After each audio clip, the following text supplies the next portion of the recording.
Malas ang magsabi ng advance happy birthday. Mga kaibigan, alam nyo ba na noong unang panahon sa Europe, partikular na sa Russia at Germany, ay meron silang paniniwala na malas daw magsabi ng advance happy birthday.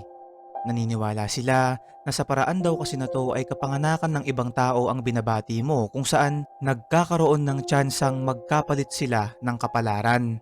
Hanggang ngayon nga ay iniiwasan nilang mag-celebrate ng kanilang kaarawan sa ibang araw, kaya naman nilalaan talaga nila ang kanilang pagdiriwang sa eksaktong araw ng kanilang kapanganakan upang makaiwas sa pagtanggap ng maagang pagbati para walang malas.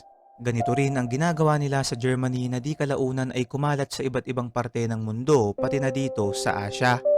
Kaya lang ang ilan sa atin ay hindi naniniwala dito, lalo na yung mga taong no choice kundi i-celebrate ang kanilang kaarawan sa ibang araw dahil sila ay maraming ginagawa.